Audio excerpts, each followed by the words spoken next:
There we go. Hi, how's it going, everybody? Welcome to another month in Vertigo and IdolPro. I was working on some stuff outside of the stream, and I forgot that I was hitting recording because I pretty much went directly into the actual deal here. As you can see, we have less money now in Vertigo because we threw $2,000 at IdolPro. So IdolPro is no longer in the red. So there you go. They actually have money. I'm sure they'll lose it still, but at the very least we have that. At the very least, what else have we done? We finally, okay, so I was sitting here dealing with this on stream and it wasn't in the video. We renamed Bo Dallas to Taylor Wyndham. I was thinking about a Taylor Mulligan occult thing, kind of like what I did in Hawkeye Pro, but I decided instead the ultimate 2021 gimmick. He has a conspiracy theorist gimmick. The subtitle that I had for his gimmick is InfoWars the Wrestler.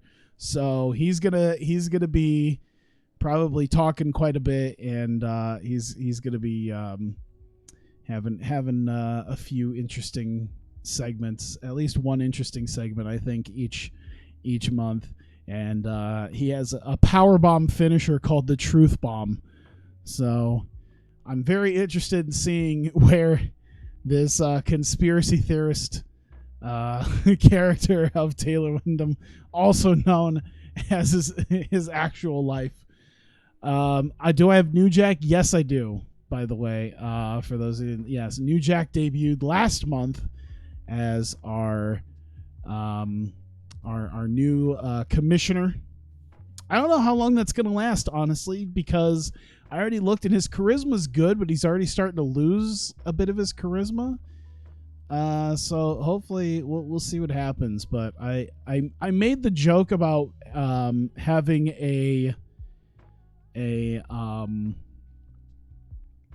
what was it? A libertarian. That's what it was. I was gonna have a libertarian penny pinching commissioner. So my idea of a libertarian commissioner is to bring New Jack in and have him stress over finance sheets and privatize gimmick matches. That's my idea. So we'll see what happens when that happens, when we do that. Yes, I have two Millers, Heath Miller and Gunnar Miller. Other than that, I think we're pretty much at the point of pre-booking here. Black Label Volume. Where are we at? All right, we're still doing Friday week 2. We're in March.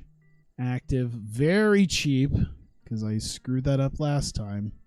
We only had 86 people show up, but nonetheless, we got it. All right, 11 days from now, we will have our event. We now will pre-book said event. Actually, what I want to do real quick is we're actually going to have a tournament, a miniature tournament. Very small, 4-person singles tournament. Vertigo World Championship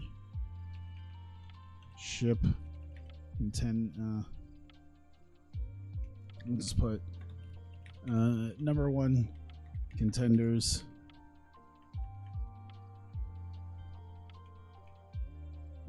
Here. Vertigo World title, number 1 contender. There we go. All right, so we're going to add in Heath Miller, and he will be facing Ricky Starks, and we'll be adding in Tommy Mercer, and he'll be facing Mata Abdelhamid. So the success from the last few months with these 4 guys, we will create a number 1 contender to the Vertigo World Championship 4-person elimination tournament. There we go. Of course, 2 of those the main 2 matches will be happening on this show. We take Heath Miller and Ricky Starks. Oops. Here we go.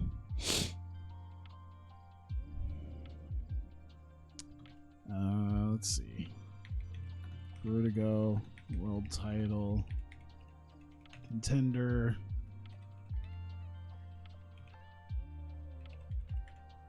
Tournament. There we go. Get to be in the stream and watch ROH today. It's been a good day. Nice. How long can they go? I see a 69. Nice. And a 77. So 16, 17. Let's go. I think 18. 18 will be good. Let's go Ricky Starks. It's open match. Ooh. Should it be decisive or tainted? You know what? Let's make it decisive. We'll make it decisive now.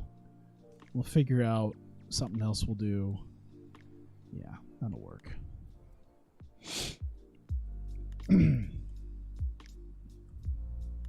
You know, I just realized I basically just booked the entire thing right there. Derp, oh well. I could just not do that when I book these other matches. Like when I book Tommy Mercer and Mata Abdelhamid. Here we go. And these guys can go 70 and 79. So these guys could probably also go 18. And why did I do this again?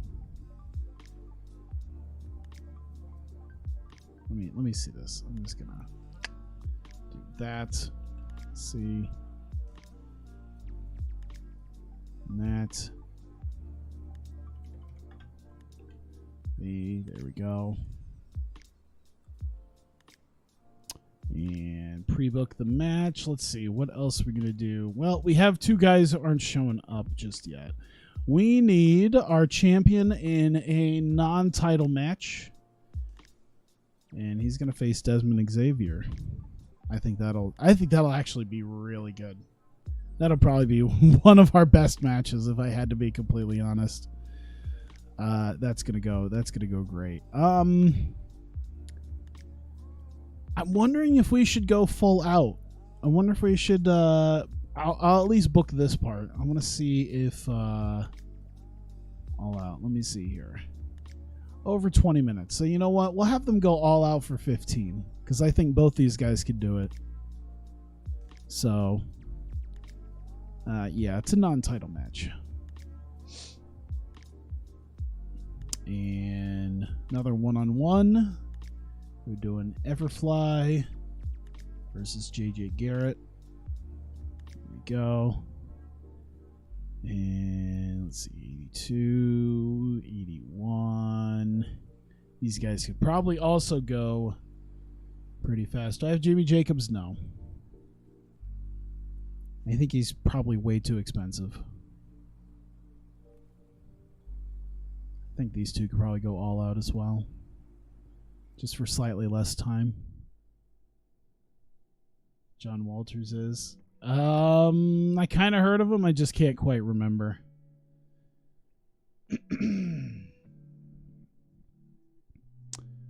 And pre-book. Another one. Tim Donst coming back into action. He'll face Kyler Khan. You know what? No matter what this says, I think it's only going to go about 12. Doesn't need to go too long. Let's see. You found a shitty Minecraft YouTuber named Jimmy Jacobs? Book a match. 2v2. We're doing Tyree. Oh, you know what? Tyree and Jerome Daniels. And we got Eric Cannon. And wasn't sure what I was going to do here. He has chilly momentum. Maybe I shouldn't put him in a match. Maybe Andrew Everett. Yeah, that'll probably go well. Actually, no. We shouldn't put a guy who already has a tag team partner in there. Considering we have Odinson, I want to put up Odinson and Pero. So we need someone who isn't in a team. We'll try Gunnar Miller. How about that? That should go well. 13 probably. I think Eric Cannon's the least stamina guy. All right, that works.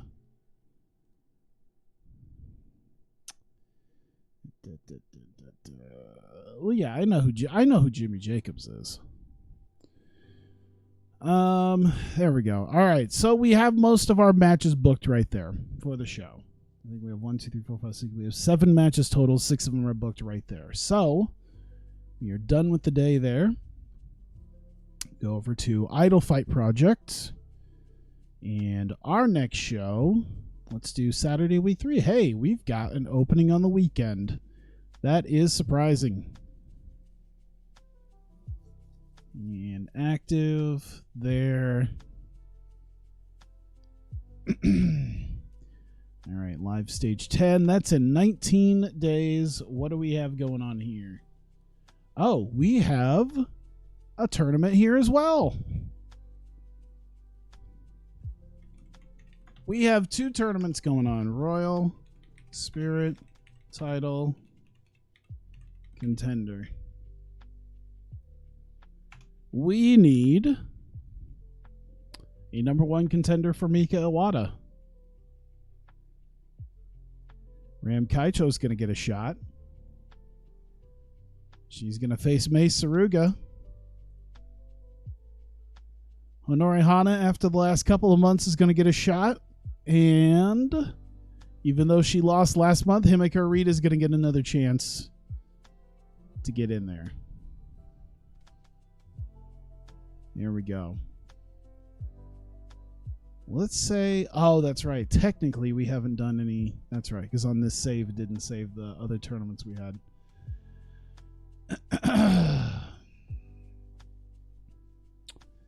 And there we go. So pre-booking wise, we have got Ram and May squaring off. Royal Spirit, Title, Contender Tournament. And do that. How long can they go? I think they can go for a little bit, right? 75 is good. These two actually can work in the ring a little bit. All right. I think we can go 19 minutes. 19. Yeah, let's go 20. Let's try 20. Let's see. Oh, we don't do any of this right now. Always do that. Pre-book a match because we are doing Himeka and Honori Hana. And that's there. And that's there. And how long can we go? We're looking at 72 and 70. All right, so they can go a little bit less, maybe about 17. I think that's probably good. He remembers the filth and the fury. You know, funny you mentioned that. I actually, literally within the last couple of weeks, I think it was just about 3 weeks ago or so, bought the DVD box set of Pro Wrestling X because it was like $6 where I bought it from. I think it was on eBay. Yeah, it was like $6, and I'm like, fuck it. I'll buy the 4-disc season, everything Pro Wrestling X, or Wrestling Society X. There's a lot of bonus features, apparently. I don't know what all it's going to be in there, but I haven't really watched too much of it. I was like, hey, for $6, I'll take the full. I'll take a physical copy of it. And like I said, there's 4 DVDs and it's full of bonus features, I guess. I'm guessing it probably has a lot of the extra stuff that maybe didn't make TV, because I think one of the episodes didn't make TV. And I think some other spots like the exploding coffin spot and stuff like that. Pre-book a match here. I'm gonna do this. 3-way dance. We're doing Maria Takeda, Mikoto Shindo, Haruna Neko. That's only good. Only needs to go about 11 minutes or so. Don't even need to worry about it doing much else. And we're gonna have Saya in action against Natsubi Apache. That doesn't need to go very long. I don't think it could anyway. 73 and 65. Yeah, that really couldn't go too long anyway. There we go. Am I going to put real wrestlers in Heartland? No. It's all just completely generated wrestlers, so it would kind of go against everything. It would kind of go against what I'm doing in there to put real wrestlers in there. Just letting the game generate whatever they're gonna do. Sainomura, Curie, Hanan, Ibuki Hoshi. Here we go. Stamina looks okay at the very least. 79, 69, 65. Ooh, I think they can go 14 though. Let's do that. And one more. Raku, Asahi. There you go. Ooh, God, a 93 stamina? Jesus Christ. Okay, well, that's a thing. Let's go 15. There we go. We're putting a lot of matches together so that we can maybe fill out the time, because I never really fill out hardly beyond 2 hours at this point.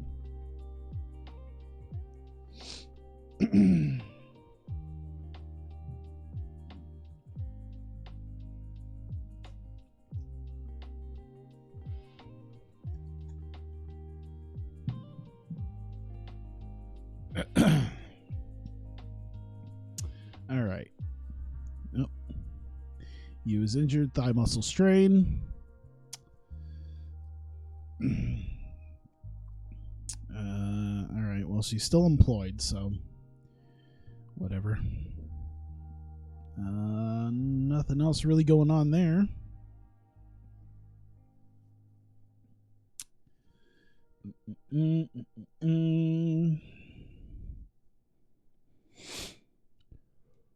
Oh my goodness.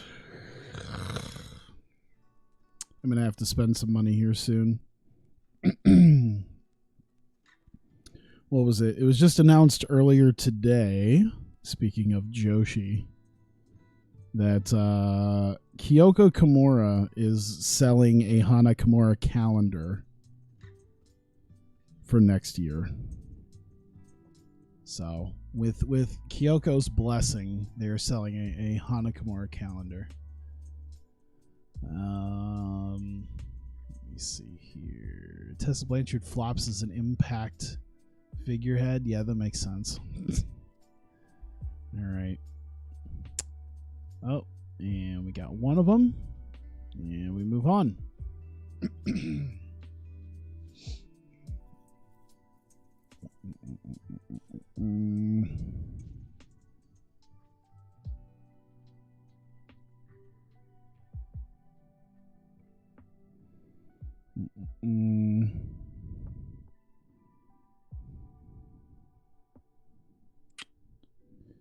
I'm just kind of looking at a couple other things right now. There we go. There's that. There we go. All right. There's AJ. What's AJ Gray up to in this? I don't know. We'll see. Hania the Howling Huntress. Slam some of the big names and seize it while she's still working there, too. I don't know. What's AJ Gray doing? Oh, my God. AIWGCW. Doesn't seem like much of anything right now. Nothing crazy.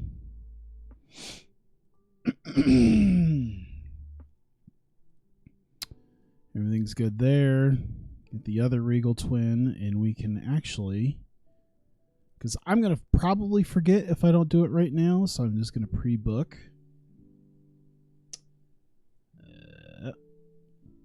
2v2. Oh, you know what? Hang on. I need to do this. See, I'm going to forget if I don't do it right now. So, add a new team. Oh my God. Logan, Sterling, Unit. I think because they were added to the database afterwards, their tag team stuff isn't in here. Oh my God.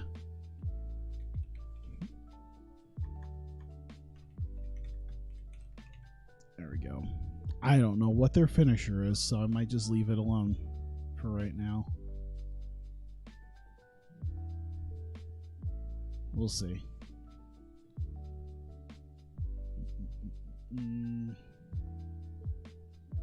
Let's see. I got tabs on a lot of workers here. Oh, Para and Cannon probably. I'm gonna say they're inactive. Save. But I am, because I'm gonna forget if I don't do it. God damn it. Pero and Odinson as the end. Look at that. We're getting a good tag team thing here. Didn't they have a... That needs an E. Here we go. So you don't really have names for a lot of these guys in their finishers, but we'll figure that out as we're doing this. But we got a tag team scene brewing here. I think we're going to be getting tag titles here soon, and then we can add that to our deal. Pre-book, tag team view. We need Neon Ninjas, and they're going to be the ones to face. I guess since they're not technically in it yet. Logan, Sterling, here we go. Neon Ninjas versus Regal Twins. Probably isn't going to go much more than 12 minutes, I think. Guess they could probably go a little bit longer if we want them to. Just trying to see here. Yeah, you know what? We'll make them go 15. How about that? Want to fill out that time a little bit, make it worth people's money to come back.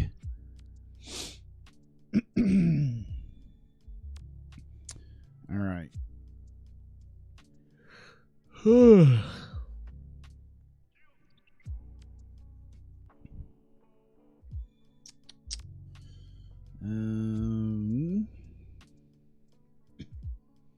I think I have to rebook a couple things in that I pre-booked. That's all right.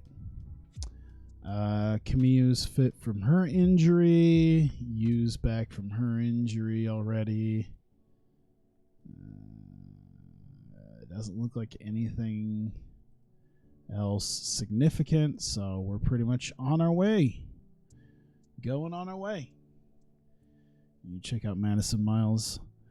I will. I can't. I'll check it.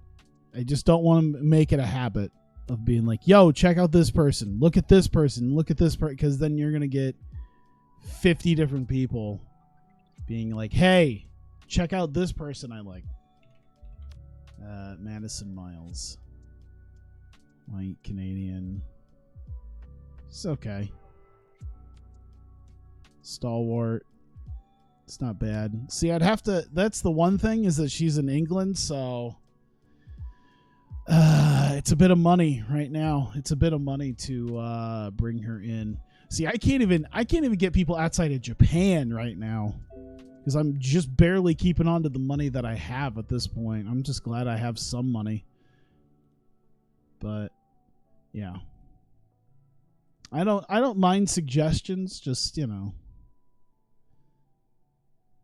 I do know how quickly this could boil down to a bunch of people shouting about people that they want to see. Oz, we're left without Mako. That's fine. Pretty soon Sendai is going to be left without Mako, so it's her goddamn promotion. Holy shit, Colby Carrito's still a thing in this? Should I be looking into him? Watch any female streamers? No.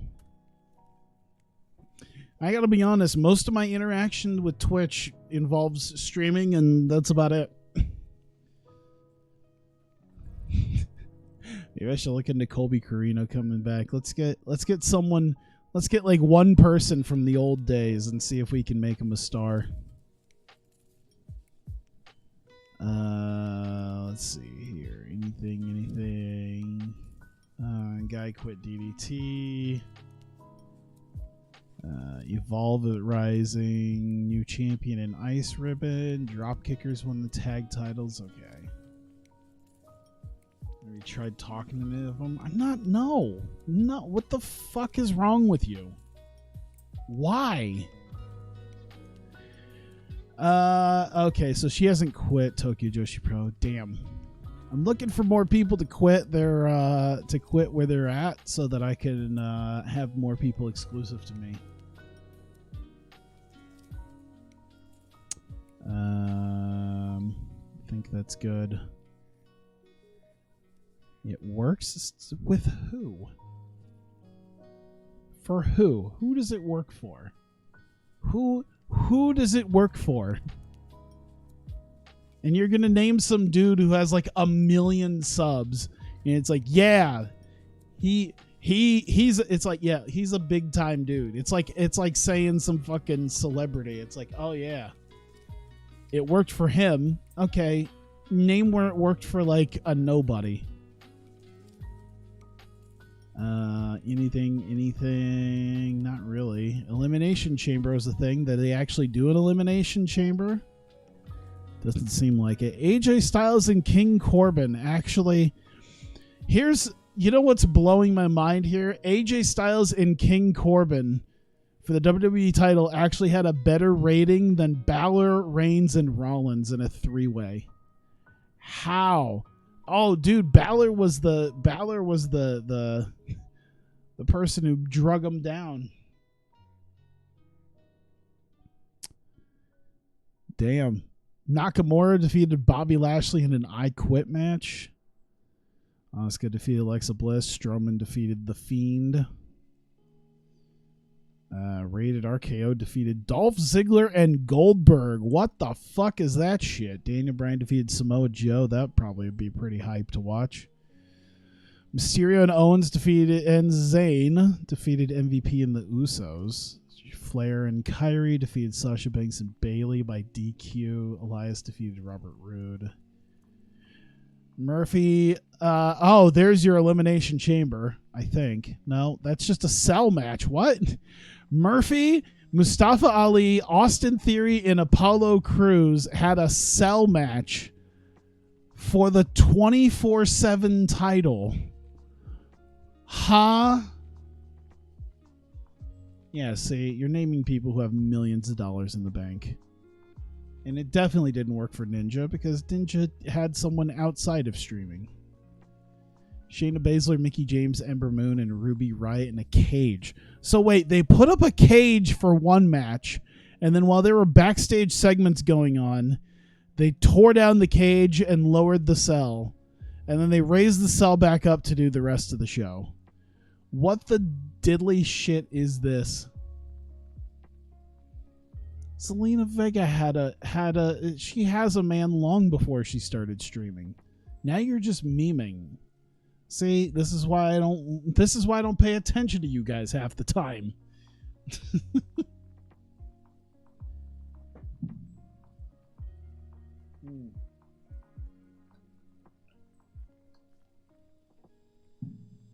And you can't get good examples because that doesn't happen.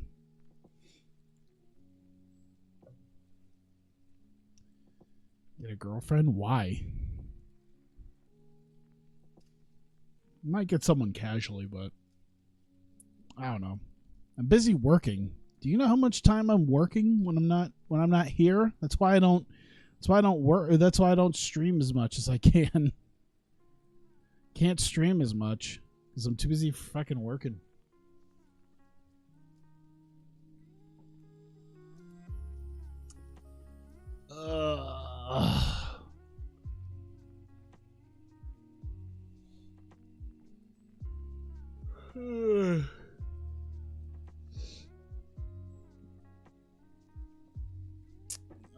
Let's see here.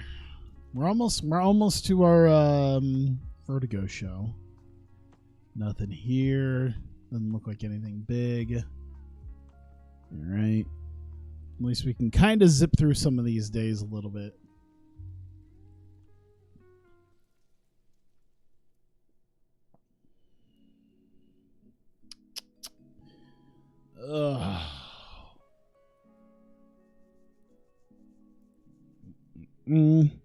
I'm almost a little worried about how much is going to be at my work once I get back. Samoa Joe responds to Randy Orton. No, Randy Orton's talking about out of shape wrestlers, and Samoa Joe's like, "Hey, man,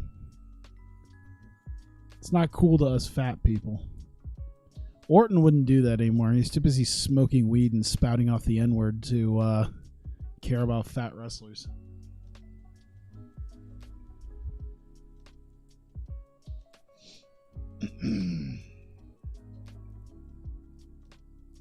Which benefit his mental health? I'm sorry. In what realm do you think that chatting with a fucking e-girl on Twitch is gonna help my mental health?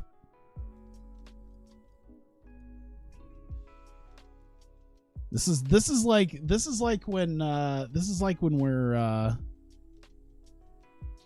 when you were talking about how I should get married because I could have sex.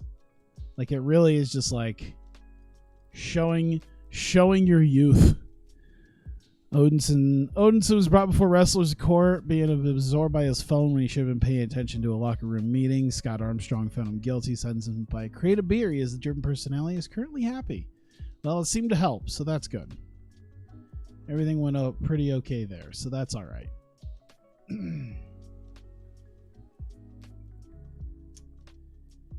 And all right, there we go. Not every e-girl on Twitch is an OnlyFans and big boobs. Yeah, but it's like 90%.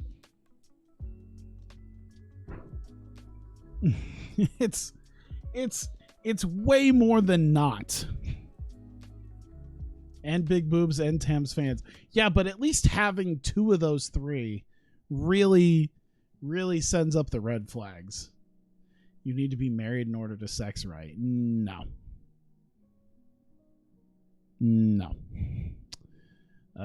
Pre-booking. Let's see here. What am I going to do for what here?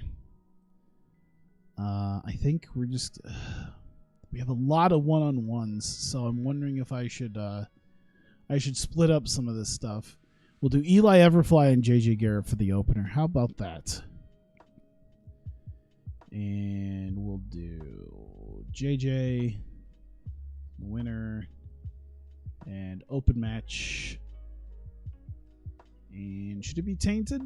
Yeah, let's make it tainted. Why not? Why not? All right, I think we're good there. Cheat to win. There you go. Let's see. Airfox, Desmond Xavier. That's probably going to be towards the top of the deal. Tim Don's Kyler Khan. Maybe I should put the first title match in there. We should spread out some of this stuff. So maybe Mercer and Mata should be like the second one. We should spread out some of these matches. Keep people invested. You kind of make it like a roller coaster, and it'll be.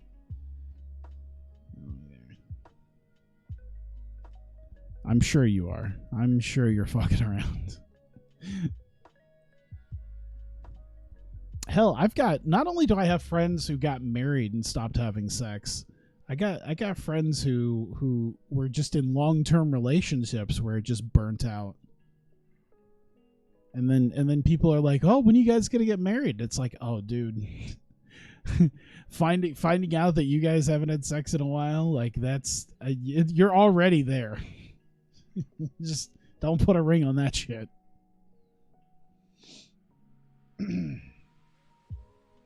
I think that should be fine. Decisive win. There you go. All right. Pretty easy peasy right there. Let's put our first tag match in there. Pretty much a non-noteworthy tag match, but nonetheless should give someone like Jerome Daniels a win. We'll have Cannon take the loss.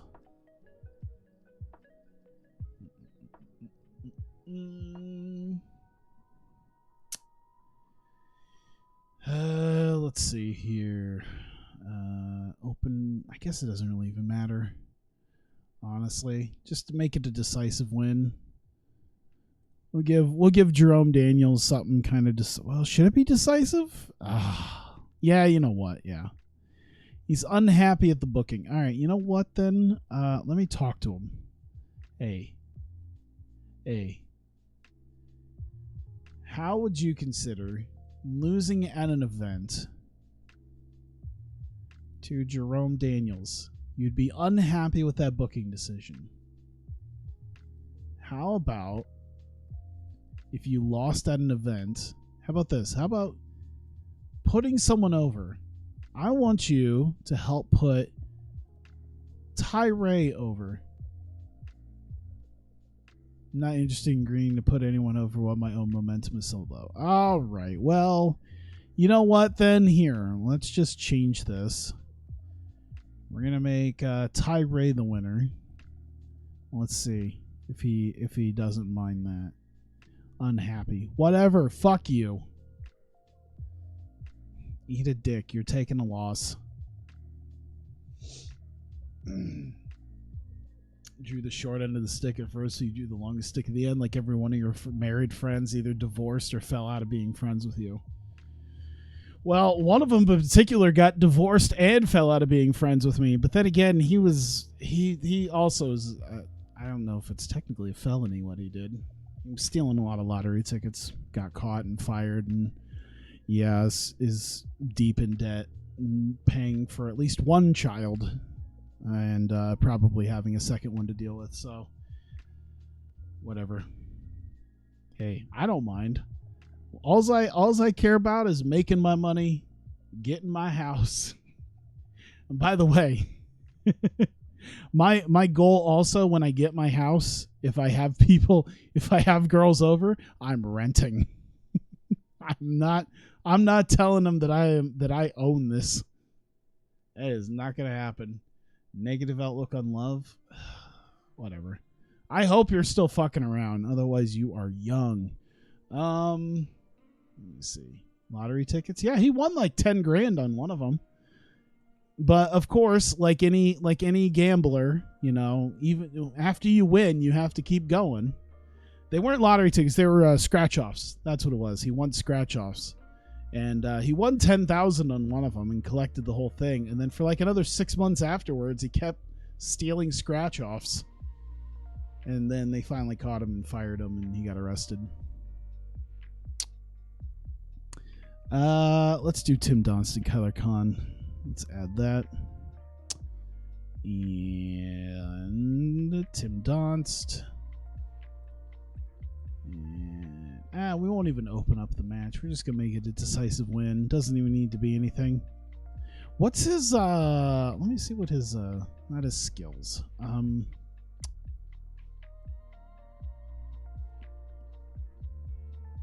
I think I have to look on the actual roster sheet to see what his moves are. Oh my god. Submission. I don't know if he has a submission, but we'll give him a submission. Tyler Steven Jackson, not Malik Jackson, is trying to cheat on his recently pregnant wife with Scottie Pippen's old hood-ass divorced wife. Is that what he's doing? Let me see here. Let's do... I feel like Heath Miller, Ricky Stark should probably be our main event, but AR Fox and Desmond Xavier is going to kill it as the main event. So I'm wondering if I should just do that then. And I should do Heath Miller, Ricky Starks. Because AR Fox and Desmond Xavier are going to absolutely destroy as the main event. All right, so I already did that segment. That's good. Neon Ninjas, Regal Twins. All right. We got Facade taking the win. We're going to open match it and decisive win. It's 15 minutes, so I don't think we're going to go all out because I think we're already doing that for one match anyway, so. Hello? Oh, I did modify booking. I'm a dumbass. Here. And then main event, AR Fox, Desmond Xavier.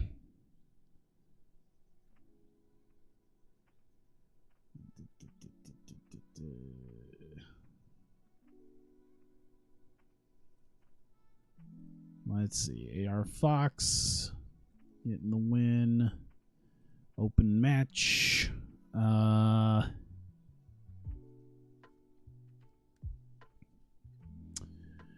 I would say decisive. He is the champ. Even though he's a heel, he's the champ, so should probably do something about that. At ringside should be Zachary Wentz along with Brandon Tate and Brent Tate. So, yeah, accompanying people to the ring. Oh, when I get my beloved house. No. That's fine. That's fine. You think what you want. Yep. Non-title match. There you go. All right. 118 minutes already. Damn. I bet you we could fill up the other 32 minutes with shit. I could do that. I could do that. Let me see here. Eli Everfly, Jj Garrett. Should much happen here? You know what? I'm thinking New Jack, Commissioner New Jack opens the show with let's do Ricky Starks.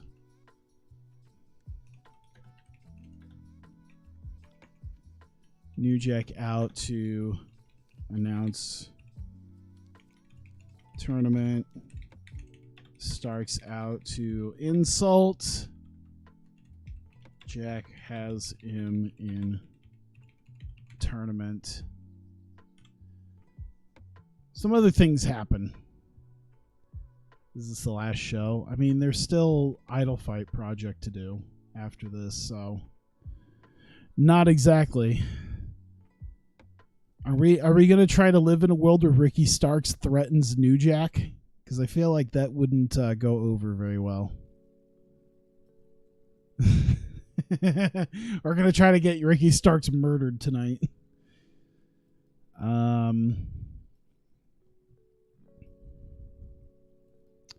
We'll have Jj Garrett cut a quick promo. Cut him a little promo.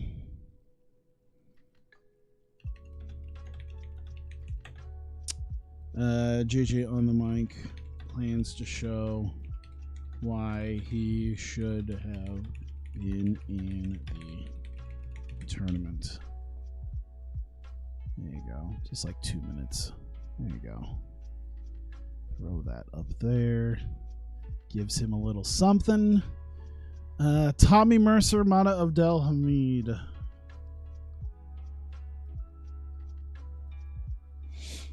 I feel like there should be a post-match deal here.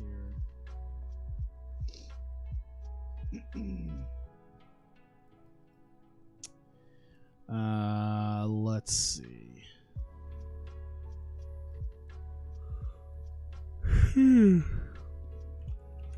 Tommy Mercer. And we'll use his charisma minus success. My sister done taking over your Crunchyroll account. I was watching all your shit. Ew, anime never mind. Ew, you still have a Crunchyroll account?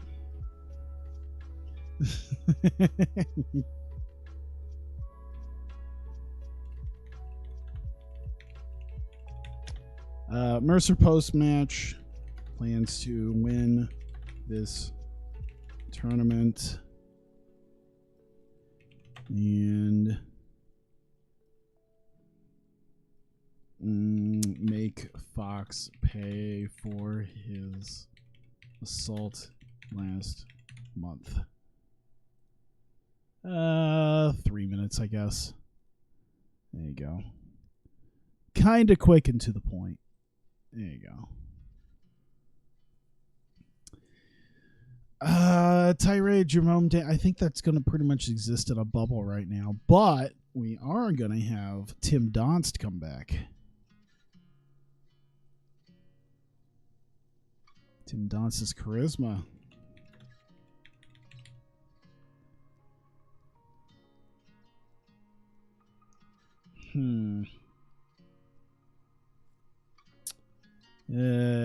Let's see.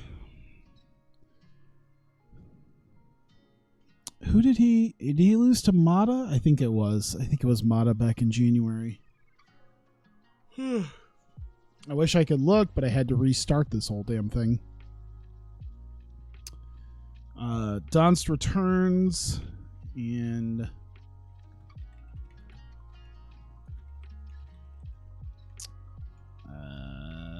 let's see.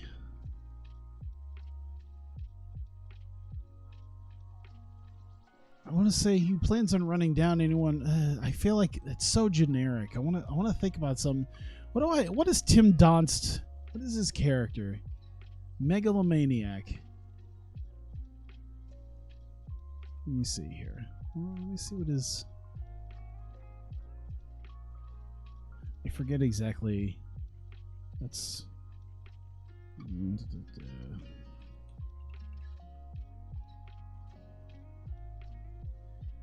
Psychopathological condition characterized by delusion of fantasies, wealth, power, and omnipotence, obsession with grandiose and extravagant things. Okay, that's what I figured. I was thinking that.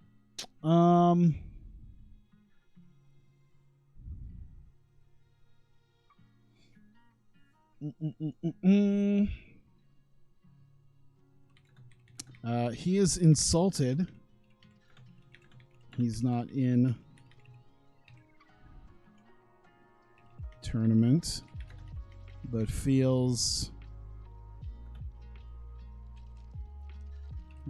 Jack will do the right thing and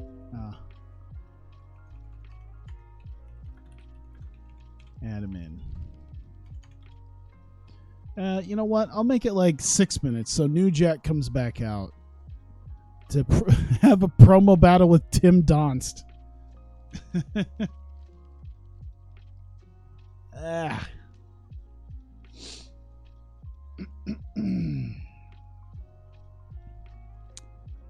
Let's see. We'll just put that in there. Let's see. Heath Miller, Ricky Starks. All right.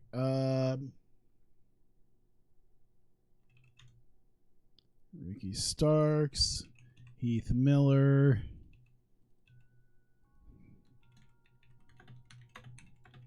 Miller out to greet the crowd. Starks interrupts to tell him no one cares about washed up ex WWE guy. We'll just put guy.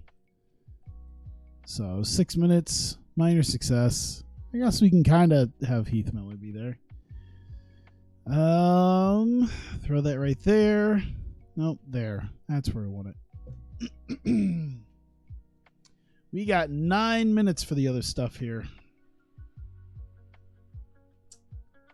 I'm trying to see what else I'm going to do.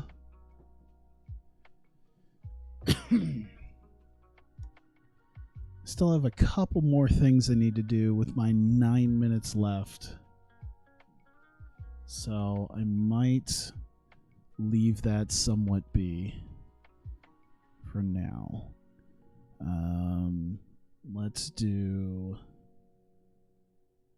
All right. At the very least, I'm going to do one of my non things here. So we're going to do Jesse Godders and Sabby. And we're going to do Pero and Odinson. So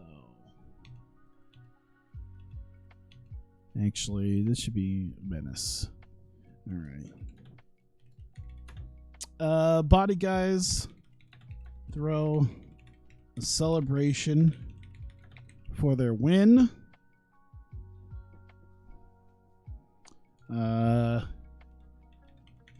Complete with balloons and streamers. Interrupted by throw here. How about over the top celebration for their win.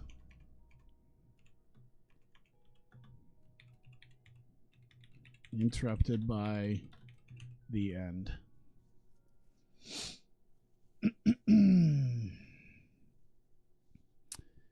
Let's see. A good 8 minutes of them putting on their shtick, and then Pero and Odinson. So everyone's kind of getting over there. Everyone kind of gets to get their shit over. I think that'll work. So we've got, oh God, we've got one minute here. 7. We'll make it 7 officially. Ugh. Let's see. So we got 2 minutes. The Untinges, Regal Twins. God, we only got 2 minutes. All right, I guess we're gonna do a quick 2-minute vignette.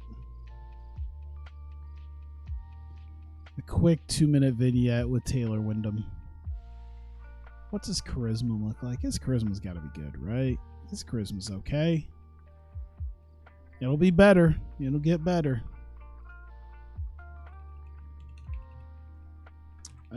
Wyndham with pre-taped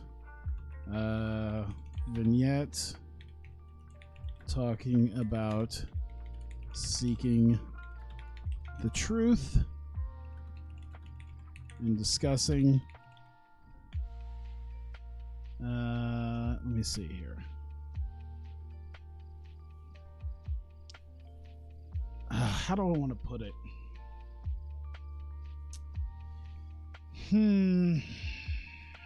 What shows do my dad watch? I don't know what shows my dad watch, honestly. I think he watches the last time I really spent time where we were just sitting around watching TV, because most of the time when I see him, it's not usually a time where he's just sitting around doing nothing. It's usually at some sort of family function or something like that. But I mean, the last time I think he watched a lot of like Home and Garden stuff, like those shows that they have on Home and Garden, which are like, we're looking for a very modest beach house. This one's worth $700,000. But it's just a little ratty, don't you think? And I'm just like, ugh. Like, I hated everything just watching that. Just watching wealthy people just be schmucks.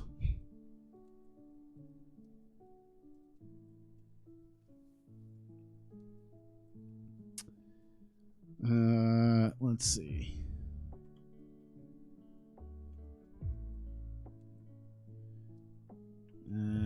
Let's see. You watch anime titty shows? Yeah, but at least I don't feel bad for not having $1 million in my bank account when I watch anime titty shows.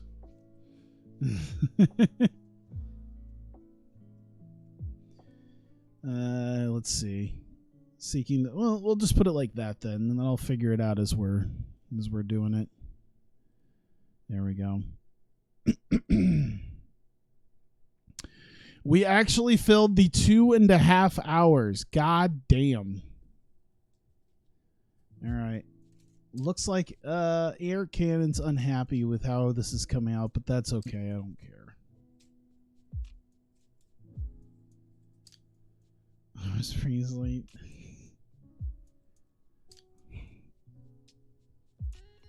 I'm just not gonna get into that. All right. All right, so we start off with Vertigo's Black Label Volume 9. 112 people showing up here tonight. Commissioner New Jack opens up the show to announce a 4-man tournament that he is doing here on his first official full night of work. He has put together the need for a new #1 contender to challenge AR Fox for the title. And Ricky Starks comes out, and he starts kind of insulting New Jack and basically says what he did to Nick Dinsmore. He doesn't want to have to do to our new beloved commissioner. And New Jack just kind of has this crazed look in his eyes, and Ricky Starks really kind of starts backing down very quickly after that. Realizing that maybe physically threatening New Jack is not the smartest idea in the world. Nonetheless, New Jack is willing to point out that he indeed has put Ricky Starks in this tournament, and he'll have a match later tonight against Heath Miller.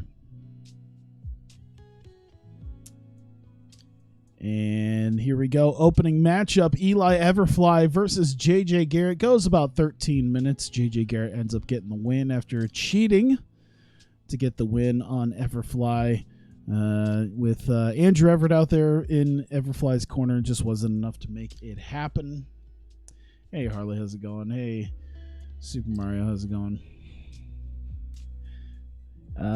So Garrett getting the win there. He gets on the mic and he plans to show people why he should have been in the tournament in the first place. He feels that he's been proven to be a young up-and-comer, and will look to prove that in the coming months, especially after tonight's win against Everfly. We get our first of 2 tournament matches tonight to determine the #1 contender to the Vertigo World title. And Tommy Mercer beating Mada Abdel Hamid 17-42 with an exploder suplex. Mercer really carried Mada through this matchup, doing very well. But Tommy Mercer moves on. He will be in the finals. He will be facing the winner of Ricky Starks and Heath Miller next month for the #1 contendership. And Mercer post-match grabs a mic and he plans to win this tournament. And after the assault that AR Fox had on him last month that resulted in a pull-apart brawl, wasn't able to quite get his hands on AR Fox. He is planning to do so in just a couple of months after becoming the #1 contender. He will make AR Fox pay for his assault. And we get Ty Ray and Jerome Daniels taking on Eric Cannon and Gunnar Miller. And, Eric Cannon was off his game. After all the bitching and complaining that Eric Cannon did about having to take a loss to these guys, realistically, he got outshined by both Daniels and Ray. Nonetheless, 12:57, Ty Ray pinned Eric Cannon with the kick to kill. And Ray and Jerome Daniels get the win here, as Eric Cannon now kind of having to find a new partner after Odinson's debut last month. He kind of gets to team up with his old partner in Pero, and I believe we may or may not see them later on tonight. But nonetheless, Tyree and Jerome Daniels getting a win. I think this might be Jerome Daniels' first win in Vertigo. I think he might have had one other one. I can't remember. But Tyree's been on a bit of a streak now. Tim Donst, he finally returns after losing to January Tamada. And he's insulted that he wasn't in the tournament, although he acknowledges that he wasn't around, but he feels that New Jack will add him in and add him to the tournament to become a #1 contender. New Jack quickly comes out and informs him that will not be happening, and that he's going to have to prove himself. Tim Donst very unhappy about that. Kyler Khan is already in the ring and ends up getting laid into by Tim Donst afterwards. Great wrestling, decent reaction. There you go. 12.5 minutes. Tim Donst lays on a submission and taps out Kyler Khan in 12.5 minutes. So Tim Donst at least proving himself a little bit, proving to get a little bit of momentum back. And we'll see. I feel like you should use Tim Donst to his fullness potential. Like what? All right, bye, Panda. And there you go. Heath Miller coming out to greet the crowd, say hello, and just show how happy he is to be here and continue working for his family, even after losing his job, and he at least continues to get some work. Ricky Starks' music hits, and he comes out with a microphone, and he stops Heath Miller. And he basically tells him that no one cares about a washed-up ex-WWE guy. There's a lot of marks in the crowd who will buy a ticket if they see a WWE guy on the name. But realistically, it's 2020, and they want to see... 2021, and they want to see some new stars, and that includes a guy like Ricky Starks. And we get Heath Miller and Ricky Starks, the other of the Vertigo World Title #1 Contenders Tournament. And it goes just over 18 minutes, but Ricky Starks hits the Buster Keaton and pins Heath Miller. It was a great match, actually. 55, one of the best matches I think we've had so far. Fox is old news and Starks is only champ because he's AEW and a hot talent. Wait, is only champ? What do you mean is only champ? He's not a champion. I don't know why. If Fox might be old news, but he's been killing it in the ring right now. He's probably our best workhorse right now. Honestly, what did Tim Donst get? Donst got a 40-something, didn't he? See, now you're going to make me look. What did Tim Donst get with Kyler Khan? A 44. I don't think he did amazing. We'll have to see what he did. But I don't think he's doing better than Fox or Starks right now in the ring about this workhorse. Nonetheless, Ricky Starks will be taking on Tommy Mercer next month for the #1 contendership. I could do the pre-booking for that, but I'm not going to do it right this second because I bet you it'll probably hose me. But nonetheless, I'm not shitting on him, but I'm just saying game-wise, Tim Donst is getting outworked by Ricky Starks and AR Fox. Yes, Tim Donst is good. I understand Tim Donst is good, but he's getting outworked in this game right now. The Body Guys have a red carpet on the ring. Red carpet coming down to the ring from the entrance. Balloons and streamers, and they have a live band coming and playing them out. You have a bit of a small marching band coming out as the Body Guys celebrate their win last month. Of course, the Body Guys finally getting their first win in Vertigo last month. And they seem to go over the top with their celebration, like as if they just became the world champion. Yeah, I try not to do too much. I basically pre-book at the beginning of each month is how I kind of do it. I haven't really gotten injuries, so I'm cross my fingers. I've been really lucky in that part. But I do pre-book pretty much before every event like this, and yeah, cross my fingers. I haven't had anything happen, so we'll see. But as they are with their celebration, their celebratory champagne as they're doing their victory speeches, Pero and Odinson come out. The Ends music hit, and Pero and Odinson come out to saunter down to the ring. And Godders and Sabby take their wine and they roll out of the ring, and they live to fight another day. But they are shouting at Pero and Odinson as they slide into the ring about ruining their celebration, as they start pointing around to all the things that they have set up for this. And they're very unhappy that the End had to come out and ruin their celebration. All right, so it is the Vertigo debut of the Regal twins, Logan and Sterling Regal. They will face I guess not really quite a veteran team, but at least a team since day one of the Neon Ninjas, Facade and Wheeler Yuta. Great wrestling and decent reaction. It seems like they both did pretty well, despite the fact that they aren't insanely huge. They still pretty much stayed pretty well with Yuta and Facade. So I'm happy for that. And but they will take the loss in their debut after Facade hits Hyper Crush on Logan Regal in 15-14. Great wrestling and decent reaction. Neon Ninjas get the win against the Regal twins. And we get a pre-taped vignette on the screen with Taylor Wyndham making his debut. And I'm so glad it went great. Oh my god, with how unique and everything that went, that could have gone terribly.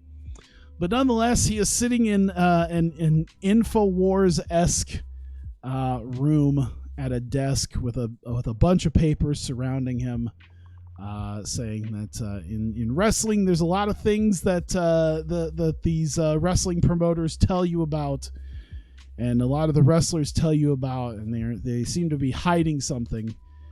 And the mainstream media is covering up for a lot of these wrestlers, and he's looking to find the truth, and he's ranting and raving about the truth, and he will be finding it in the future. But for right now, we just have a couple of quick minutes showing off our new character, Taylor Wyndham. So then he says something about turning the frogs gay. We get AR Fox in non-title action against Desmond Xavier tonight in our main event. I think that's our best. I think that's the best match we've had so far. 14-42. They didn't seem to click, but it still made for arguably the best match we've had so far in this promotion. AR Fox hits the low main pain and gets the win over Xavier. They both went balls to the wall for damn near 15 minutes, and the champ gets the win in non-title action. There you go. And I guess that's how we're going to end it, because I ran out of time. I couldn't really do much in the way of a final segment, but nonetheless, we at least have a number one contender to crown next month. So while we don't exactly have a hook right at the end, we do have contenders to put in there. All right, so AR Fox, I'm going to give it to the guys who all did better than Tim Donst in the ring. And that would be AR Fox, Tommy Mercer, and Ricky Starks. And compliment them all. Seem pleased, and seem pleased. There you go. Ever been friend zoned? Absolutely. What man has not?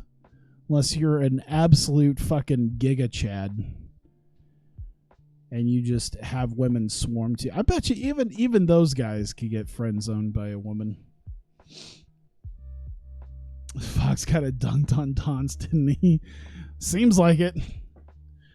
Let's see here. Dump Matsumoto's retiring. Gail Kim. Isn't Gail Kim already retired?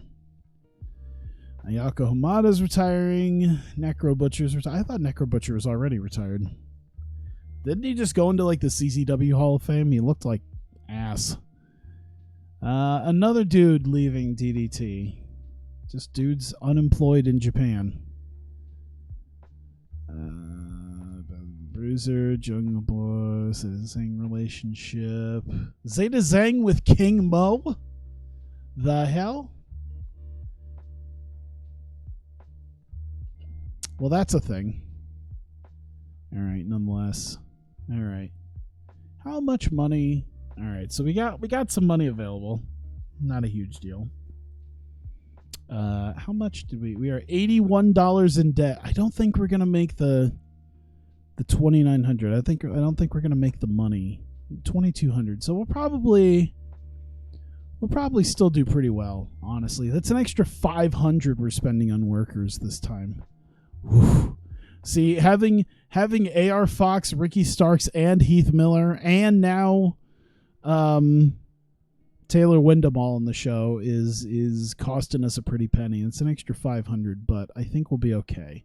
We're gonna lose some money because we threw $2,000 at Idolfight, but I think it'll be okay. Ooh, we had a rise in importance. It's now an above average event. It certainly is.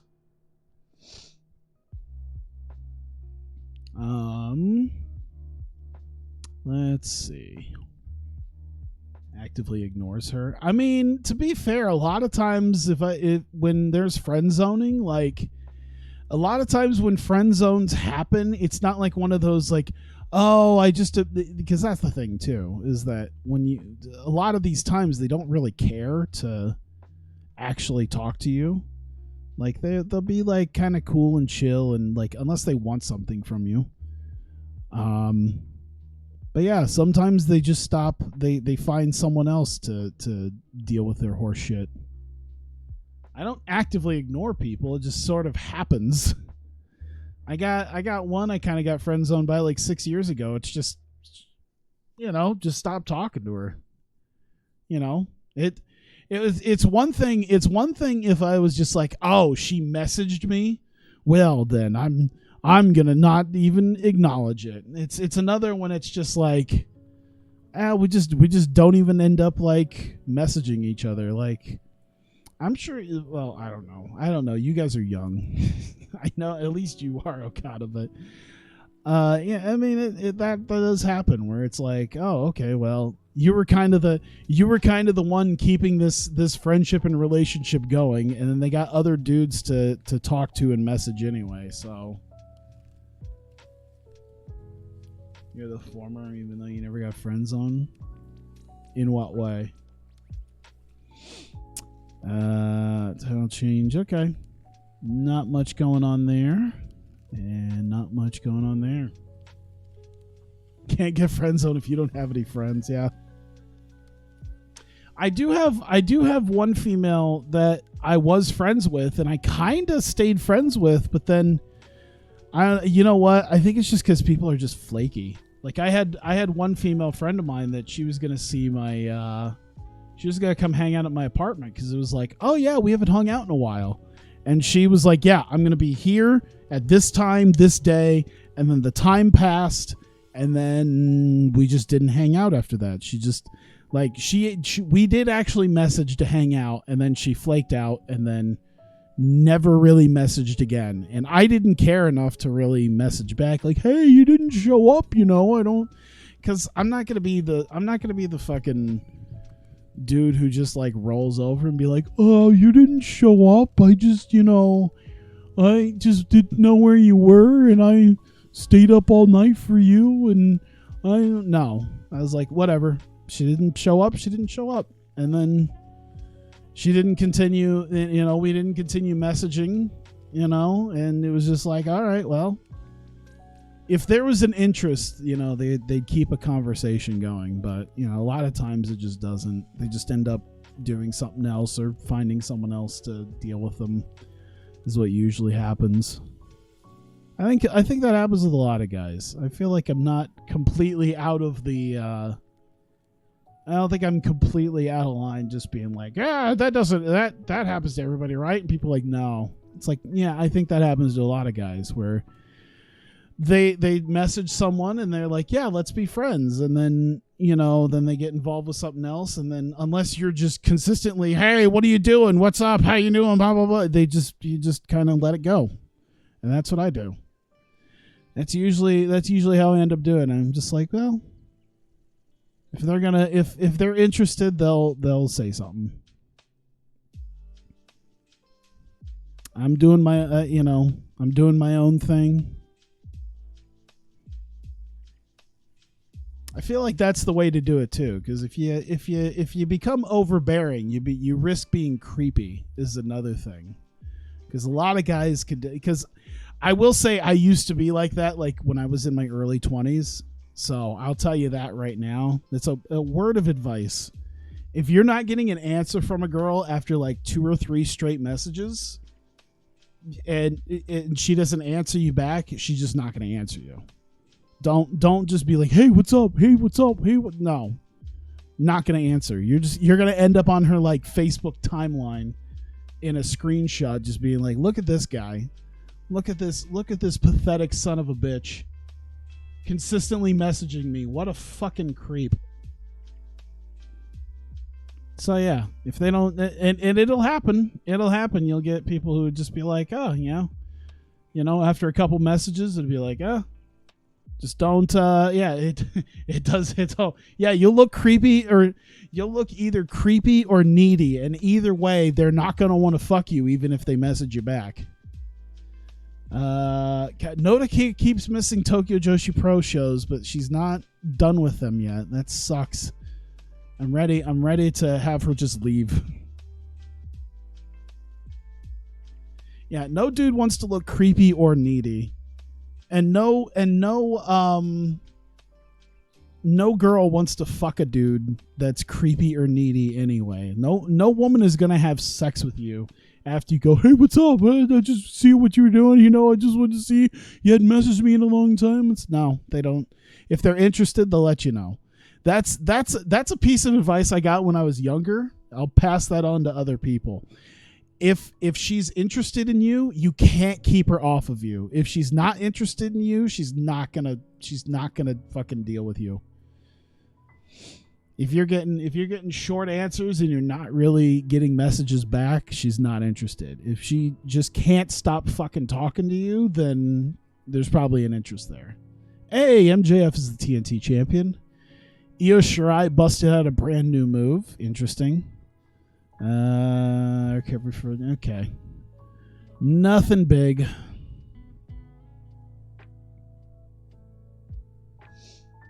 Unless you're an anime character. And that doesn't happen in real life. Unfortunately, real life is not anime characters.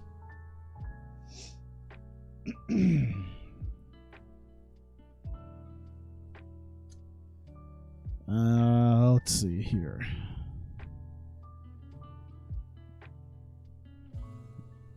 Nyla Rose feuding with Thunder Rosa in NWA. Matt Sydal loaned out to Progress. Luke Gallows signed with Evolve. Oh, Luke Gallows isn't in... oh, that's right. Technically, they weren't in Impact at this point. That's right. So Luke Gallows... oh, God. Mandy Leone signed with Evolve, too? Oh, boy. Did Carl Anderson end up somewhere? Carl Anderson is unemployed. Whew, that's a lot of money. That's a little rich for my blood right now. All right. Other than that, what are we on? Tomorrow night. Tomorrow night is the big IdolPro show. All right. We are at our show. Think you're going to head out? All right. See you. Popularity makeup for the pocketbook cost. I think it depends on your... I think it depends on your product, and especially with how low we are as a size right now, because we're literally, our highest is a 9, which means you only really need like a 19. You only need like maybe a 22 or so for an event to actually up your popularity. So you don't need much at this level to up your popularity. And it's only going to get up so much in one event. So it's not really worth spending $1,400 to bring in somebody who will pop a good rating, but it's only going to do you so much right now. Maybe later on it'll be worth the money, and at that point you're making probably a good enough amount of money anyway. By the way, thank you here, thank you Heel Harley for the Prime subscription. I greatly appreciate that. Yoshiko is now a regular wrestler. Oh God, she used to be a good brawler. She's still a good brawler / bruiser. Let's see here. Anything? Glacier's retiring. Malia Hosaka's retiring. What was she? She was an impactful rep, but that's usually what made her good. That was her big upside. Mark Ken. Wasn't Mark Ken in Evolve already? I can't remember. By the way, how much does he... Oh, well, I'm not even going to care too much about what he costs here. How much would he cost? 700. See, even still, that's a little... Yeah, at this rate, I mean, I'll pay for the $200, $300 guys. I might go up to 400 just to get some of the higher tier talent and lock them into a pretty good rate. But yeah, once you start getting to like the $1,000, it's like, they better be someone you can really build on. Like Carl Anderson, I can maybe, it's like a maybe, but honestly, he's not a guy you're going to be building a company around in 2021. So not really worth spending that much money unless you have a lot of money. Did I still not push no, I still haven't pushed their importance down. That's all right. Shinkiba. All right. So we've got 121 fans expected. Last month we had 122, so I think we'll be okay. Let's see. Pre-booking. All right. Let's do lowest tier stuff first. Let's get the... let's see. 1, 2, 3. I think we've got 4 of those matches are singles. I don't need to spread them out as much, I think. Raku, Asahi could probably be our opener. Let's make Raku, Asahi. Oh, fuck. Damn it. Yeah, we'll make that our opener. And we already did the timing out. We already timed it out. That's right. Raku getting the win. And we need an open. I guess I don't really care about it not being an open match. As long as it's a decisive win. Nothing too big here. What's the difference on her? 18 and 21. So it's barely any difference anyway. That's all right. Where's the 3-way? There's our 3-way dance. Put that in there. And Neko. And we'll open match this. Mostly so that Neko looks like she's on the same level as Takeda and Shindo, because I don't think she's as good of a wrestler as them. Tainted win. I think a tainted win is how you go with that. Book the segment.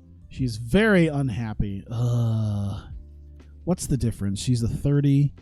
She's a 22. Oh, God. Talk to her. I'd like you to lose at an event to Haruna Neko. You'd be very unhappy with that here. Can you put her over? You're not interested in... I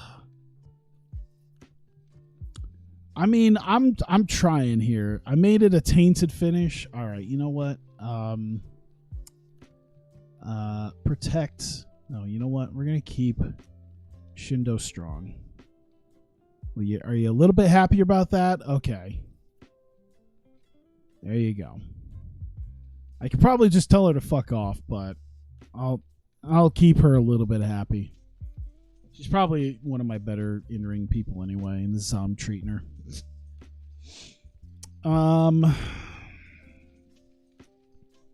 Saya. Let's do Saya, honestly. I think the actual title. The tournament matches are going to be our main and co-main, unlike what we did with Vertigo.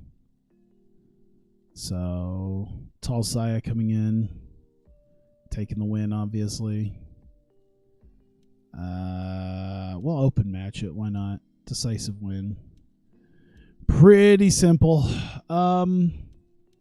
Tag match. Throw that in there. Ugh. This might not go as great as I thought, honestly. We might need to change the three-way in the tag match.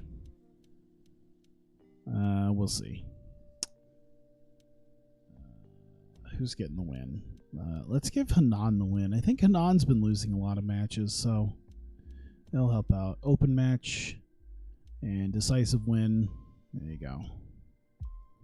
Book it. All right. What's going to be what? I think Himika Honori Hana should be our co-main. Himika getting the win. Open match. Decisive. We'll do submission. I forget if she does the torture rack or not. She does sort of a move with it. I want to see what she does. Let's see. Office there. Himika. What do you do? What's your deal? Argentine backbreaker. Let's take away the jumping knee at the very least. Isn't that from the torture rack position? I forget. See, now I'm on YouTube. Argentine backbreaker. Or is that the flip around one? Oh no.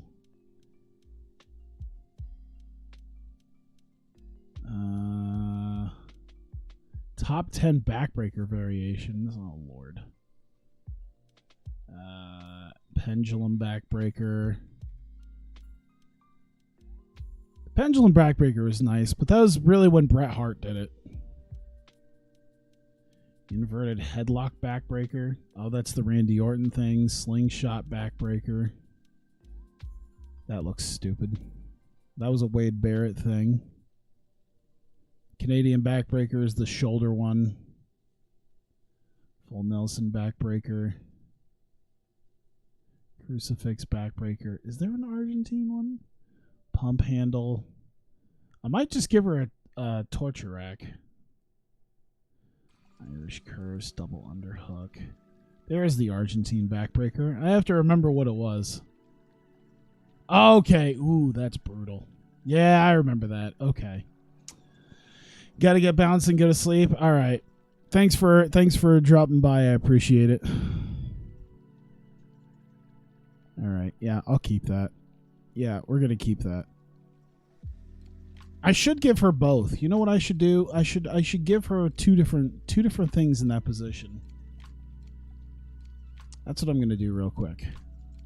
Cuz she can maybe spin it around and do the Argentine backbreaker, but she could also torture rack people. So she could do a submission or her finisher out of it. But either way could finish a match. And I think I'm going to try... I think I'm going to show that. Yeah, we're going to do that. Whoops.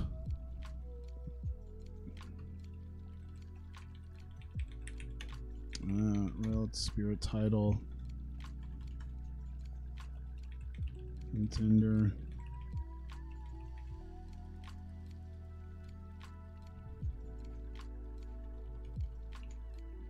There we go. All right. And pre-book. And all right, main event. Add to the booking sheet. And we are doing Mei Suruga getting the win. We're going to do an open match. We're going to do a tainted win. Because we're getting outside interference on Ram by Saya. As she gets a little bit of revenge on Ram for that. Actually, we're going to do a distraction finish. That's how it's going to be. Ram by Saya. There you go. Very sports entertainment like. Doesn't usually happen, I think, in this 101 minutes, though. We did good. Made 101 minutes of show here, so that's pretty good. Okay, we're going to open up the show immediately with because Namba gets to come out and do the announcements, so that helps. All right. Namba opens show with match card and announces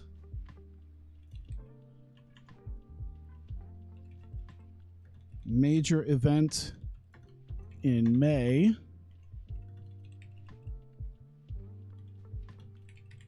Shining Stage. So we need and yeah, I think just a little bit before a year in, we're gonna have everything for the year kind of wrap itself together, and we're gonna have our big event.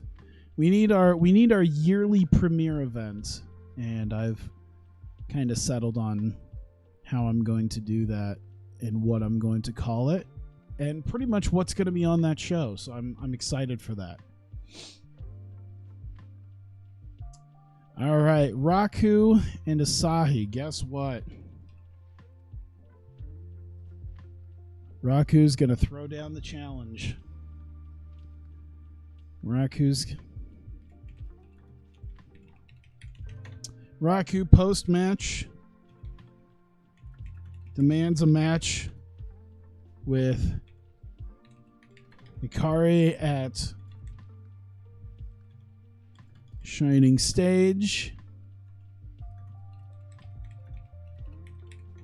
Hikari accepts. I mean, she's been kind of running, but yeah, I think she'll finally accept it. So 4 minutes, I think it'll probably be enough to show that. There we go. All right. Three-way, not really doing anything right there with that, but afterwards, Haruna, we got Maria and Mikoto, and Maria and Mikoto trap Haruna post-match. Let's see. I'm trying to think how I'm gonna do it.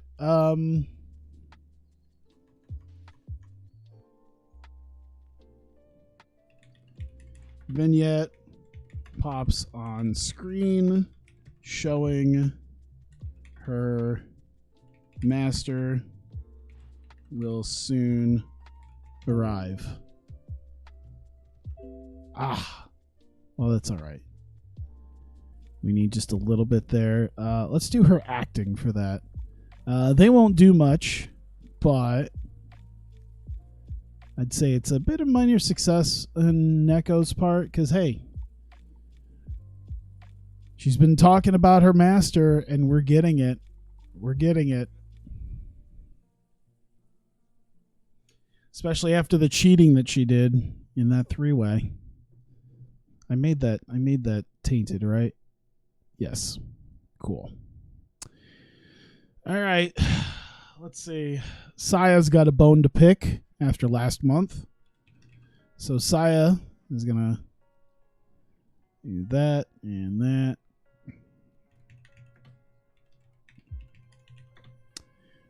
Saya post-match warns Ram to watch herself tonight. As Saya hasn't forgotten how Ram abandoned her. There you go. Yeah, put that up there. Not much with the tag match, I think. That's pretty much... I think that's basically just a not really throwaway, but just kind of a filler tag match. But we will have Miyako Matsumoto come out. Let's see. Miyako out with a chair.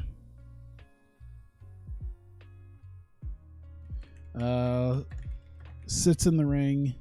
Oh, you know what? Yeah, Miyako out with a chair. Sits in ring and cuts promo about how she will ruin Shining Stage. Let me see.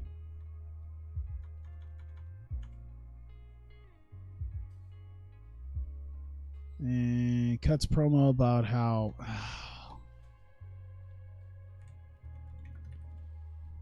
losing to debuts and will use you know what, I'll just leave it like that for now. I'm not gonna put too much in there. We just need her coming out, just saying that she's cutting out and cutting a promo. And then when we actually run the show, that's when it'll happen. I probably should have gotten... There's probably not a second wrestler I could use, right? To take over for road agenting, right? Is there not... I don't know if there's someone who could take over road agent duties. Okay. We have some people. Ooh, the great Sasuke, huh? Ooh, he would be good. How much is he? Ooh, that's not good. How about Hiromi Mimura? I know she hasn't been around. Oh, Lord. All right, well, let's see what Kyoko can do on her own first. We still have only a couple more segments, I think, to fill. So I'm not going to worry about it too much.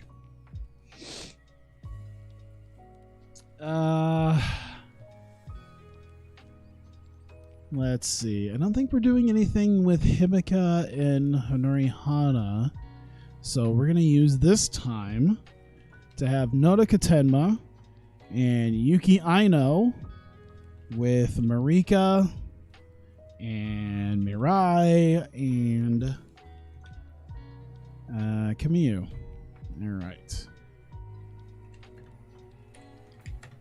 The sisters drag Marika from backstage to ring and demand strong kickers fight them once more, or watch. We'll just leave it like that. How about that? Oh God, Marika can't really sell, can she? Not really. Her charisma's not great either, so it's almost her selling would maybe do better. Why is her charisma such crap? Ugh. Alright. Fine. Selling, charisma. I think. Mirai's charisma's not great, is it? Not really, but it can get there. We'll do like 5 minutes on that. A lengthy enough segment.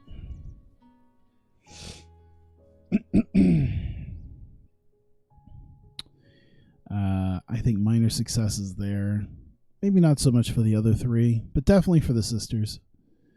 All right. I think one last segment, Ram Kaicho, Mei Saruga.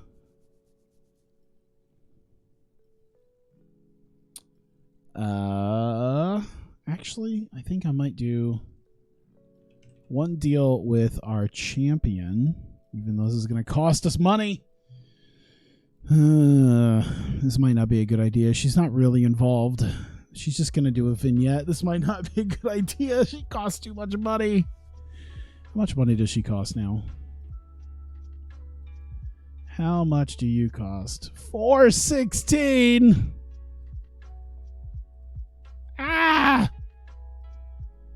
Oh God, Honori Hana's costing us $160 a show. Maria Takeda's $136. Shindo's $136. Jesus.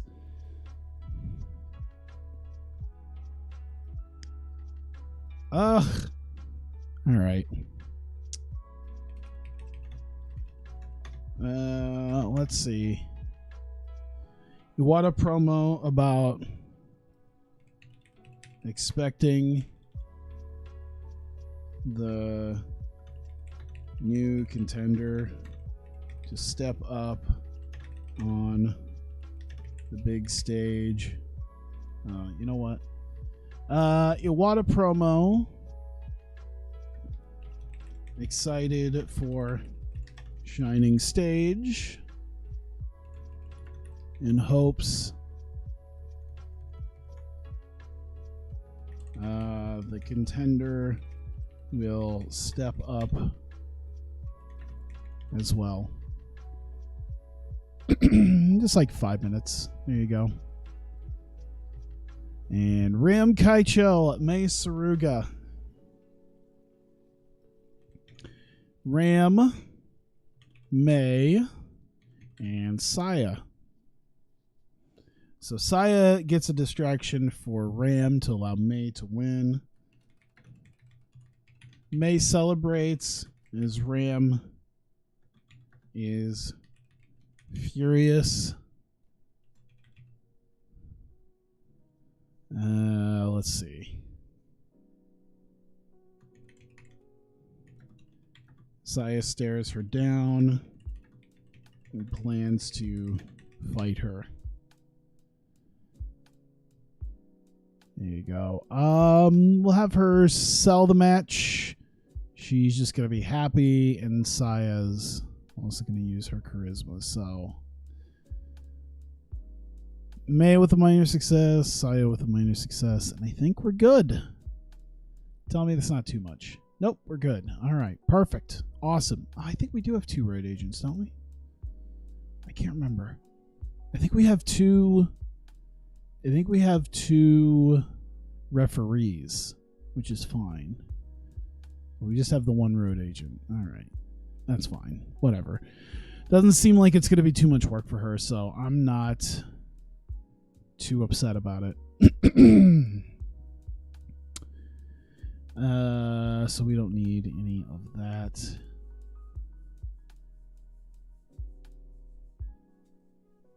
I wonder if there's any people not working that I could think of here. There are some interesting names on there. I'll just leave it at that. There are some interesting names. All right. So let's see. Okay, so I'm pretty much good with everything here.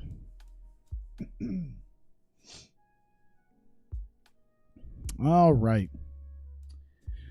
So we start off IdolPro Live Stage 10, 122 people at Shinkiba, first ring. Sayori Namba, the ring announcer, starting off the show, doing the announcements of the match card for tonight and announcing the #1 Contenders Tournament that is happening. We have a 4-person tournament. We'll be having Himika, Arita, and Honori Hana facing off, as well as our main event, Mei Saruga and Ram Kaicho. For our 2 tournament fights.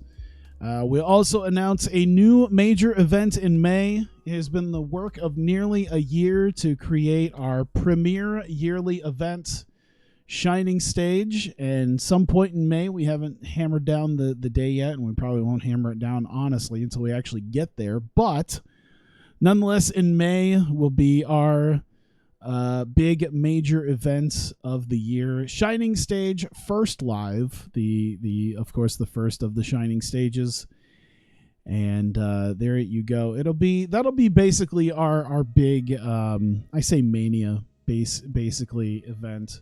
So our basically our season finale type show. So I'm looking to go all out here. It's going to be a lot of interesting matchups. It's going to be a lot of fun. And we get to Raku versus Asahi for our opening matchup. It goes just over 15 minutes. Raku hits Midnight Express Goodnight Express. Midnight Express. Hits her with a tennis racket. Hits her with the Goodnight Express. 15 minutes. Gets the win. Decent enough, actually. She kind of carried the whole thing, so they have great chemistry. It'd just be better if they got a little bit more experience. Nonetheless, a decent match, so I can't complain too much. But Raku grabs a mic post-match, and now that she knows that there is a Shining Stage, she said she was ready to fight Hikari Noa whenever possible, but now that we have an official major event coming up in 2 months, she demands a match with Hikari Noa at Shining Stage in May. Hikari Noa comes out with the kendo stick that she claims she beat Raku with a couple of months ago, and she accepts it as she looks forward to destroying Raku and finishing off their breakup once and for all. We get a three-way dance. Maria Takeda, Makoto Shindo, and Haruna Neko. Great heat and good wrestling. It went 10:47. Makoto Shindo was eliminated first. Then it came down to Maria Takeda and Haruna Neko. And a little bit of cheating going on for Neko as she uses the claws that she has made to knock out Takeda and get the win in 10:47 in the three-way dance. And that allows her to get the win. But afterwards, Shindo, who's still around, kind of wakes up Maria Takeda, gets her going as Neko is posing with the crowd, and they have Haruna Neko trapped in the corner. They push her back into the corner and they surround her, and it looks like they're going to possibly attack her. And as that happens, the screen lights up and a vignette pops on the screen that informs both Haruna and everyone that Haruna Neko's master will soon arrive. Possibly at Shining Stage, we'll have to see. We're just a couple of months away from that, but we'll get to find out pretty soon who Haruna Neko's master is. We get Saya Kamitani facing off against Natsumi Apache. Seemed to do okay. 11:21. Good heat and decent wrestling. Saya gets the win with the running shooting star press. Probably. Yeah, I feel like I should also put the Phoenix Splash in here now too, considering that's what she also does. But she doesn't do either one of them amazingly, so I don't know if she should make this her normal finisher. Nonetheless, hits the running shooting star press and gets the win over Natsumi Apache in 11:21. 26 isn't terrible. It was only going to be as good as it could be in 11 minutes. But Saya picks up a mic post-match and says that she hasn't forgotten what happened last month as she was abandoned by Ram Kaicho in her tag match, and warns Ram to watch herself tonight as something could end up happening. Not sure what'll happen. She just basically sends out the warning saying, hey, better watch your back. You treat people the way you've been treating people, it'll come back to bite you. And she leaves, and it leaves us with Sai Nomura and Kyuri taking on Hanan and Ibuki Hoshi.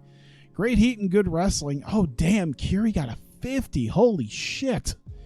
All right, so that was a good idea of putting her over.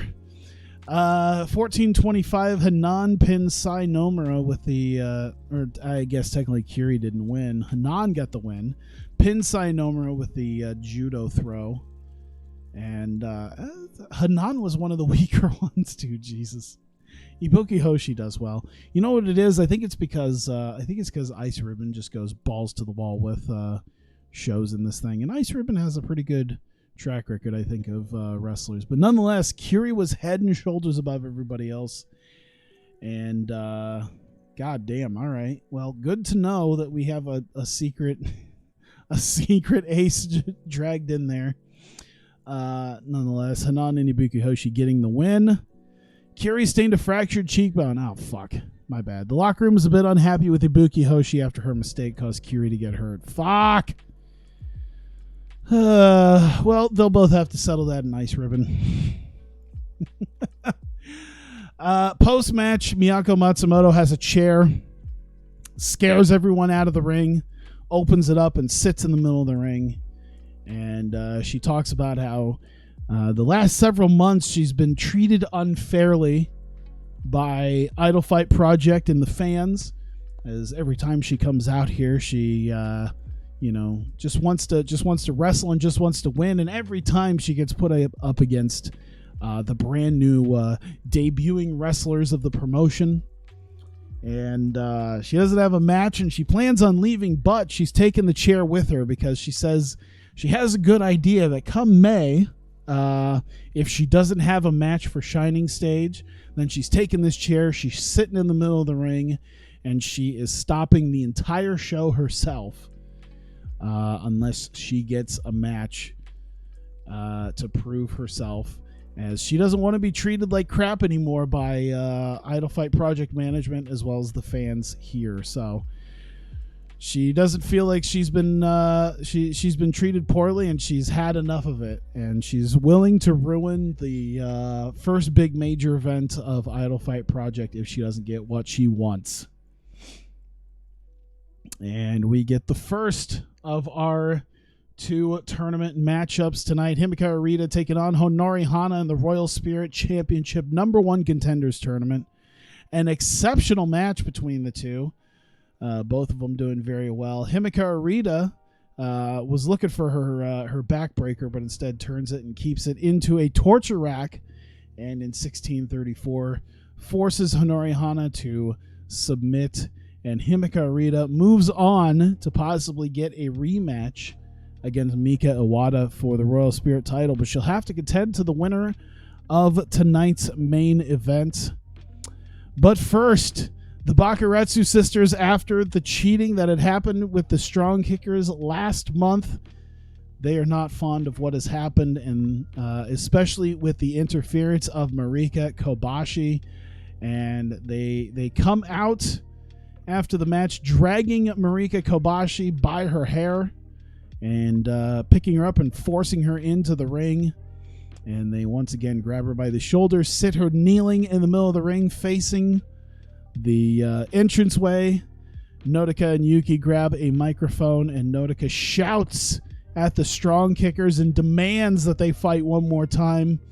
If not, they have no problem beating up and taking revenge on the one person who forced them to lose with her cheating ways in Marika. And they will have no problem beating the absolute hell out of Marika for her involvement last month, but that's not going to happen as Yuki and Mirai come out, and they said if they want one more match, they're going to get one more match. However, they're going to need a little something from Bakaretsu Sisters, and they said if you're gonna fight us one more time, it's going to be at Shining Stage in 2 months. That'll give both of us time to prepare for what we're going to do. And the Bakaretsu Sisters, if they don't win, they're going to have to not only leave them alone, but they're going to have to disband. So Nodoka and Yuki agree to that, saying that they're confident that they can beat the Strong Kickers at Shining Stage, as long as Marika Kobashi is also banned from ringside. So there you go. Bakaretsu Sisters versus the Strong Kickers. One more time, Marika Kobashi will be banned from ringside, but if the Bakaretsu Sisters lose, they must disband. We get the Royal Spirit Champion coming out, Mika Iwata. She has a few words to say about Shining Stage. She's looking forward to it. She's looking forward to whoever she's facing. She'll find out next month who the #1 contender is. And she looks forward to bringing her absolute best to Shining Stage, and she hopes that whoever wins the Contenders Tournament next month, as she plans on being ringside for it, they will step up as well to bring their A game to try to take the Royal Spirit Championship from her. And that leads us to our main event, Ram Kaicho taking on Mei Suruga. Fantastic heat and great wrestling, goes just over 20 minutes. Just when it looked like Ram might have been able to secure a win, Saya Kamitani runs down and doesn't interfere in the match, but starts shouting at Ram. Ram gets in an argument with Saya, and it allows just enough of a distraction for Mei to recover and nail Ram face first with a drop kick and get a quick victory, as Ram was knocked for a loop momentarily with the drop kick, and Mei Suruga gets the win in the main event. And just like that, Mei Suruga will take on Himeka Arita next month for the #1 contendership. So we're either going to have a first challenge for Mei or a rematch for Himeka against Mika Iwata at Shining Stage. Mei, of course, celebrates her win in tonight's main event as Ram is furious as she stands in the ring. Saya stands on the apron, stares her down. She looks like she plans to fight her, but she ends up leaving as Ram is beside herself and screaming at Saya to get back into the ring. And that is how the show ends. 43, I gotta say, that's pretty damn good. All right, first off, Curie for being absolutely amazing. Secretly amazing. Himeka for being not so secretly good. And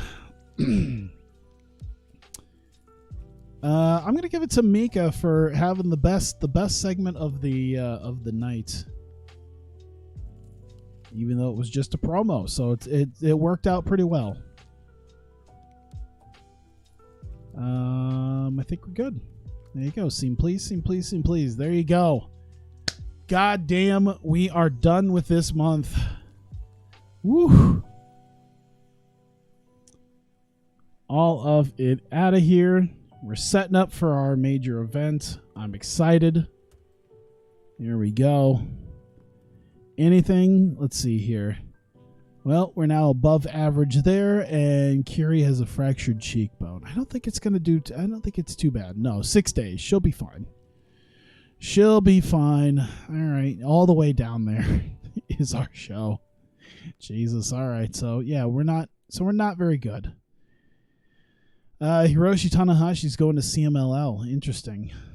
Other than that, nothing interesting other than an injury and Hiroshi Tanahashi going to Mexico for a show. And that's about it. Oh, I should probably look and see how much money IdolPro has after that. We did spend quite a bit of money. We had all of our most expensive people there. So it's probably not going to do well for us. All of our most expensive people got to show up. Come on. How much money? How much money are we in the hole? Oh my God, we still have money. Holy shit. Cost us $2,000, but man, we're there. We're there. We had just as many people this month as we did last month. Let's see, performance 1648. I think that means only, let's see, we got 3,000 coming in this month. So that's going to be an upgrade. So we're looking for like another $800. I think. Maybe more. So yeah, well, I think we'll actually end up turning a profit. Even without the money we were given, I think we're going to turn a profit. Holy shit, are we finally there? Are we finally at a point where our Joshi promotion isn't bleeding money? Oh my God. Oh, a lot of stuff happening in Stardom. Death Yamasan has won the white belt. Wow, can you imagine? They would not ever give Yonayama the fucking white belt. Julia has won the Stardom Cinderella tournament again. Is that second year in a row? I think it's the second year in a row. Yeah, because she won it in 2020, I believe. So, Yeah, Julia, a back-to-back Cinderella tournament champion. I wouldn't 100% doubt that'd be the thing next. Well, I don't know. I'm going to 3 months in advance. I'd say it'll probably be Tam. I don't think Tam has won yet. Tam will probably win. Momo maybe has a chance, but it's probably going to be Tam. I don't think she's won yet. And they need, if they're breaking her away from Stars, they need to make her a possible main eventer. I think she makes the company too much money to not make her a main eventer. Speaking of, Riho has won the SWA Undisputed. Okay, well, that's a belt that no one should care about. I don't think Stardom hardly cares about the damn belt. I sure as shit don't. Remember Joe Hendry? Whatever happened to Joe Hendry? Seriously, what happened to where is he working now? Where's his cage match? That's probably going to tell me where he's actually been working. Joe Hendry was the fucking hottest thing going just like 3 years ago. Oh, he got signed to Ring of Honor. I see. So he's been oh, that's why I haven't heard anything about him. That's why I haven't heard shit from him. He's in Ring of Honor. Oof. Bateman and Bateman. Oh, it's some dude. Tyler Bateman? Wasn't that a WWE dude? I want to say that used to be a WWE guy. Maybe it wasn't. Maybe it was someone else I was thinking of. Yeah, well. Brian Johnson and PJ Black. Dalton Castle still in Ring of Honor? Man, Dalton Castle used to be the shit too. Remember when Ring of Honor was good? So Dalton Castle and Joe Hendry have been teaming up. That sounds about right. Oh, they actually defeated the Briscoes and PJ Johnson or Brian Johnson and PJ Black. All right, well. All right, sorry. I was getting sidetracked because Joe Hendry used to be the fucking shit like 3 or 4 years ago, and then he just sort of disappeared off the face of the earth, and it's because he's in Ring of Honor. Which in 2020 is kind of like disappearing off the face of the earth. Darby Allin's hurt a hip injury. All right, doesn't seem like he's too bad though.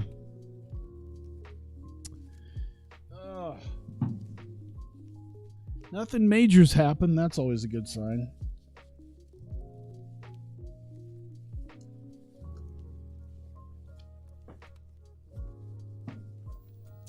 It's a big world in this database, but as long as nothing burns down immediately, it's not too bad. All right, let's see here. Let's see. Michael Elgin and Mahabali Shira beef over virtually nothing. Yeah, that sounds about right.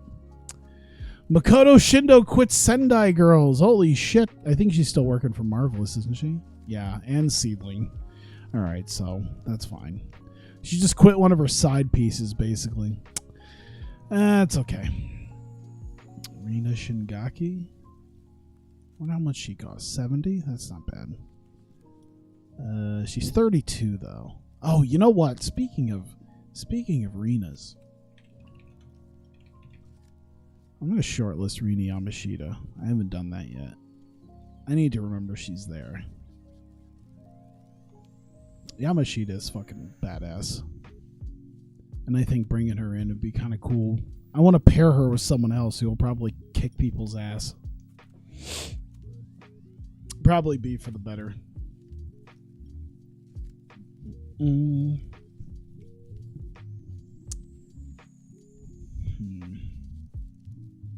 Just get to the end of the month and hope we don't lose too much money. We're actually going to turn a profit, I think. So I'm amazed. Shingo Takagi won. Oh, Shingo won the New Japan Cup. Oh, shit. Well, that's a thing. Damn. And Hyper Misao is a spinal disalignment. Jesus, she's out for several months. Man, the poor woman just unretired. The poor woman like announced her retirement and then decided not to retire, and now she's going to be out for several months. Can't even walk down the aisle properly with a spinal disalignment. Jesus. Congratulations on your marriage. Now take this fucking back injury. Fuck your opportunity of trying to come back into the wrestling business. Here we go. Let's look at something. Scorpion. Titus O'Neil does a good deed. That makes sense. Oh no. She'll work through the pain. Okay, it takes a few weeks to heal. That's all right. I'm not putting her in a match next month, so don't care. 17 days. She's probably going to be recovered by that point anyway. Don't fucking break my champion. God damn. The last thing I need is my goddamn champion broken before my major event. Oh, I'd fucking hate everything if that happened.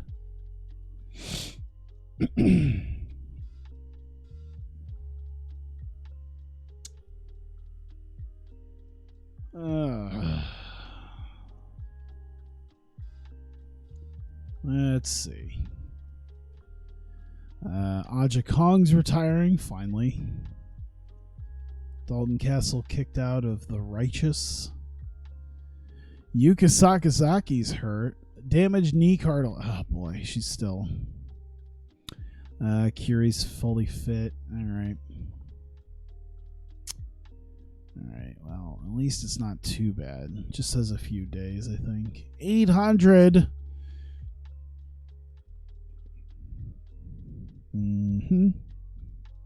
Darby Allin's recovered. Alright, I think we're good. Nothing doing either here or here. Oh, you know, I think I finished up my shows like 10 minutes ago, and it just takes this long to get through this extra crap. That's the key difference between this and the goddamn Afghanic. Of course, it'll probably start filling up really quick. Tony Deppen. Okay, so nothing there. I'm trying to zip my way through this.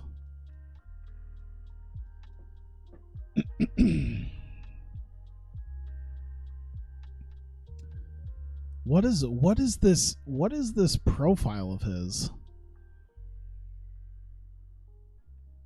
It's quite a profile this guy's got.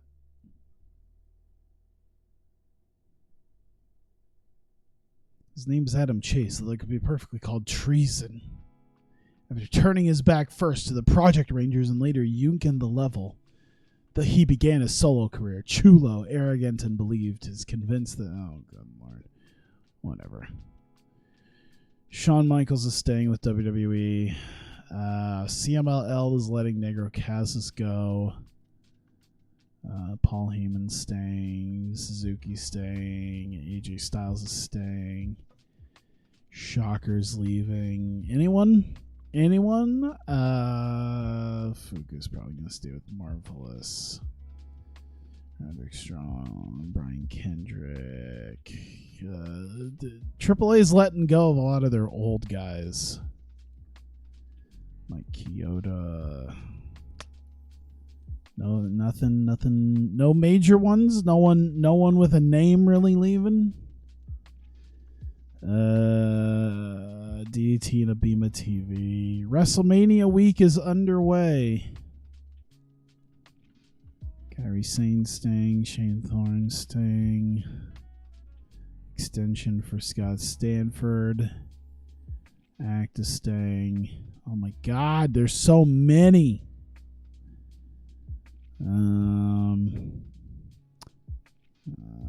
God. What?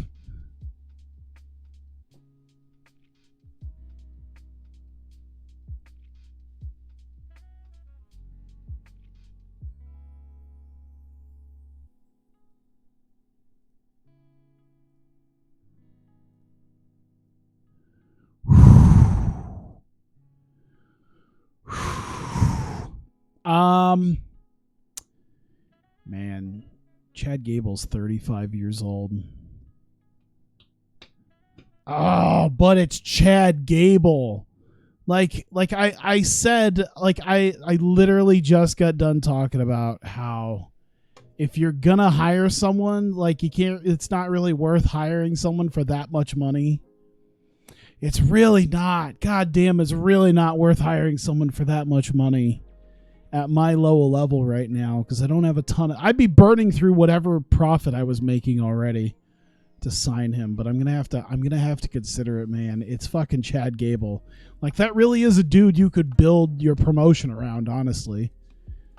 That's a dude you could build a promotion quite a bit bigger than mine could. Doesn't seem like he's running out of no, his stamina keeps going up. Safety's going up. It's consistency. He's still going up. That I'm gonna have to think about it. I'm really gonna have to think on that one. A bunch of TV stuff. CMLL getting rid of more old people. Ice Ribbon getting, oh god, she's 46.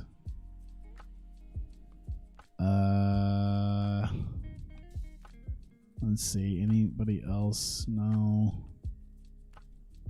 All right. Out of all the people that they are looking to re-sign and make sure stays around, yes, got to keep Otis around, but Chad Gable can go suck a dick. No further use for him. What? Out of all the people that they could get rid of, out of all the people they have sitting here, like, okay, I'd keep him, but like, I mean, out of all the dudes that I see here, that it's like, yeah, we need to keep these people around. Chad Gable isn't one of them. Well, I'm really gonna have to think on that as to if I'm gonna spend a bunch of money, because that could be a get. That could be a get. Man, I lost $467, even though I gave away what, 2,000. So I made about 1,500, honestly, about 1,550. And here I made $272 plus the 2,000. So we still technically turned a profit even after all that. So I don't think I'll have to give more money to Idolfight Project. That'll be nice. Both teams are in the black. Both teams are both companies are making some money, so we can just kind of keep this rolling.